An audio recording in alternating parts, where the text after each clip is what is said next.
వీళ్ళు మాడతారా సంక్షేమం గురించి? సంక్షేమం పుట్టినీళ్ళు తెలుగుదేశం పార్టీ. అరే సైకోగాడు చెడ్డీలు వేసుకుని తిరిగిన రోజులే అన్నగారు సంక్షేమం పరిచయం చేశారు. ఈ రోజు తల్లికి వందనం పథకం ఈ నెలలో ఇస్తున్నాం.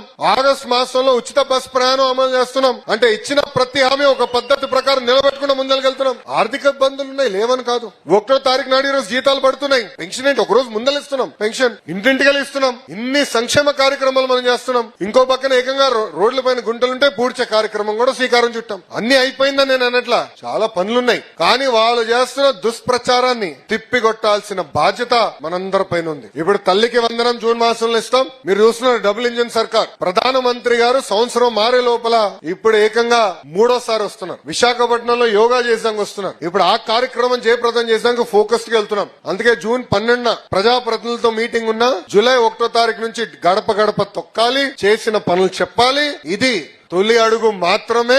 ఇచ్చిన ప్రతి హామీ మన ప్రభుత్వం నిలబెట్టుకుంటుందని ప్రజలందరికీ చెప్పాల్సిన బాధ్యత మనందరిపైన ఉంది. వైకాపాలు వస్తే ఒకటే అడగండి రాబాయ్, వాళ్ళ అధికారంలో లేరు, 11 సీట్లే. మళ్ళీ జగన్ గారు ఎక్కడున్నారు? జంప్. ఓకే రిలాక్స్ అవుదాం అనుకుందాం. బాగా కష్టపడ్డాడు కదా 5 సంవత్సరాలు పోన్లే పడుకొని. కానీ తాడేపల్లికి వచ్చినప్పుడు కనీసం కార్యకర్తలు కలిశాడండి, ఫోటోలు దిగాడా? ప్రతిపక్షం అధికారంలో ఉన్నప్పుడు టైం లేదు. అబ్బో గొప్ప వ్యక్తులే, బాగా తిరిగినాడు కదా గుర్రని. పోన్లే అనుకున్నాం. ప్రతిపక్షంగా వచ్చిన తర్వాత కూడా వాళ్ళ అభ్యర్థులను కలవాలా, ప్రతిపక్షంలో వచ్చిన తర్వాత వాళ్ళ మండల పార్టీ వాళ్ళని కలవాలా. కానీ తెలుగుదేశం పార్టీ ఇచ్చిన హామీ మేరకు ప్రభుత్వ కార్యక్రమం ఏమున్నా కూడా నియోజకవర్గంకి వస్తే కార్యకర్తల్ని కలిసిన తర్వాతనే ఏ కార్యక్రమం చేస్తామని చెప్పా. ఇచ్చిన హామీ మేరకు గౌరవ జాతీయ పార్టీ అధ్యక్షులు చంద్రబాబు నాయుడు గారు గాని, ప్రధాన కార్యదర్శిగా మీ లోకేష్ గాని ఇచ్చిన మాట నిలబెట్టుకుంటాం జరుగుతుంది.